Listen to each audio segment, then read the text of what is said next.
Most people think losing yourself is dramatic. They imagine some huge collapse, some obvious breaking point. But that's not how it usually happens. It happens quietly.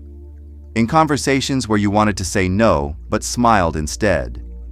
In moments where something hurt you, but you pretended it didn't, because you didn't want tension.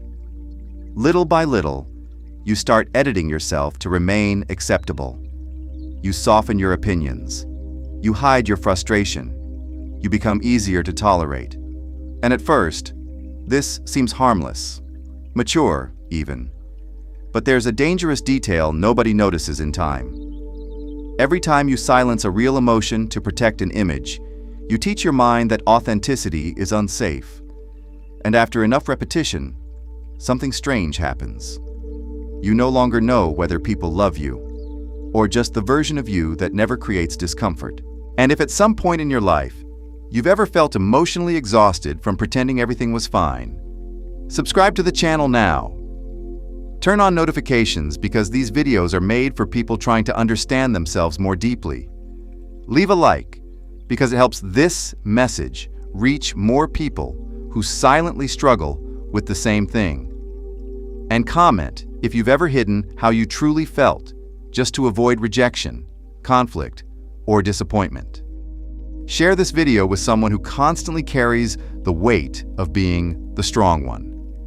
Because many people don't realize it yet, but emotional masks are heavy, and the longer someone wears one, the harder it becomes to remember who they were before they started performing for everyone else. The strange thing about emotional masks is that they rarely begin with bad intentions.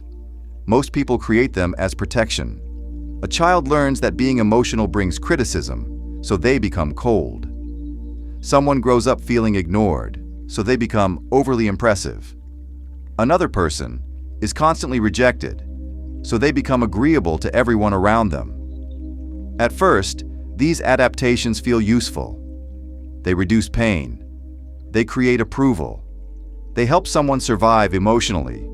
But survival patterns don't disappear automatically when the danger disappears. They stay. And eventually the personality built for protection starts replacing the real self underneath it. That's why some people feel empty, even when their life looks successful from the outside. Their relationships may exist. Their routines may function. But internally, there's distance. Because deep down, they know people are connecting to the role, not the person hiding behind it. One of the clearest signs that someone has abandoned themselves is how uncomfortable they become with honesty. Not honesty toward others. Honesty toward themselves. Because self-awareness is painful when your identity depends on maintaining a certain image. That's why some people become defensive the moment they receive criticism. Not because the criticism is false, but because it threatens the version of themselves they worked hard to construct. And this creates a strange contradiction. The more fragile someone feels internally, the more aggressively they may protect appearances externally. Some protect themselves through arrogance, others through perfectionism, others through constant positivity.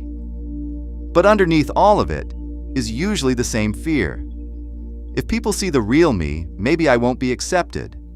And that fear silently controls far more lives than most people realize. What makes this dangerous is that emotional self-betrayal becomes automatic over time. You stop noticing it. Someone asks if you're okay, and you instantly say yes without even thinking. Someone crosses a boundary, and instead of speaking honestly, you minimize your own discomfort.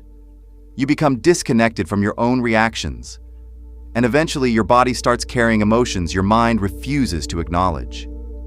Anxiety appears without explanation. Exhaustion becomes constant. Small interactions feel overwhelming, and the frightening part is that society often rewards the mask more than the person. People praise the version of you that never complains, the version that always understands, always tolerates, always performs confidence. But very few people stop to ask what it costs someone to maintain that image every single day. Because eventually the performance becomes isolating. You can be surrounded by people and still feel emotionally unseen. You can receive compliments and still feel disconnected from yourself. Why? That's why real emotional maturity is not about becoming more impressive. It's about becoming more honest. Honest enough to admit resentment before it becomes bitterness. Honest enough to say no without drowning in guilt. Honest enough to disappoint people sometimes instead of abandoning yourself constantly. But many people avoid this because authenticity creates temporary discomfort. The mask feels safer, more predictable, more socially efficient. Yet there's a hidden price attached to that safety. Every time you betray your real emotions for long enough, you slowly lose trust in yourself. Your intuition weakens. Your identity becomes confusing. You stop knowing what you actually want versus what you learn to perform. And this is where many emotional crises begin. Not because someone suddenly broke apart, but because they spent years slowly disconnecting from their own truth. You can often see this clearly in relationships. Some people spend years trying to become emotionally acceptable instead of emotionally real. They avoid difficult conversations. They hide needs. They suppress frustration. They say, "It's fine," when it isn't. And then one day they explode emotionally over something small, confusing everyone around them. But the explosion was never about that single moment. It was accumulated silence, accumulated self-abandonment, accumulated emotional dishonesty.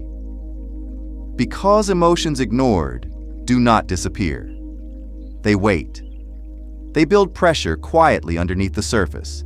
And eventually, the version of yourself you tried so hard to maintain can no longer contain everything you refuse to confront. This is why authenticity is not selfish. It's necessary. Honest communication may create temporary conflict, but emotional suppression creates long-term emotional erosion. Carl Jung once said that people will do almost anything to avoid facing themselves. And honestly, that may explain why so many people stay trapped inside emotional performances for decades. Facing yourself means admitting uncomfortable truths. Maybe you are not always okay. Maybe you are lonelier than you pretend. Maybe your confidence depends too much on validation. Maybe your kindness sometimes comes from fear of rejection instead of genuine peace. These realizations hurt, but they also free you. Because the moment someone becomes honest about their emotional reality, they stop needing to waste energy protecting illusions. And for the first time in a long time, they can begin building a life that actually feels aligned internally, instead of just looking acceptable externally. That is where emotional healing truly starts. At first, using that choice feels unfamiliar. It slows things down. It disrupts the automatic flow you're used to. But that's not a problem. That's a recalibration. You are shifting from reaction to awareness. Over time, that awareness stabilizes. You begin to respond more consistently across different environments. Not because you stop adapting, but because adaptation becomes intentional. And that changes the internal experience. Decisions feel clearer. Interactions feel simpler. Not perfect, but more coherent. More aligned with something that feels internally consistent. And then you start to see it clearly. You were never actually lost. You were over-adapted. You adjusted so effectively to everything around you that you lost access to your original signal. Not permanently, just temporarily obscured. And as those layers begin to loosen, there's no dramatic transformation. No sudden new identity, just recognition. A sense that something familiar is returning. Not something you need to create. Something that was always there, waiting beneath everything you learned to repeat. If you enjoyed this video, subscribe to the channel. Turn on notifications so you don't miss the next videos. Leave a like. Comment if you have ever gone through something like this. See you in the next video.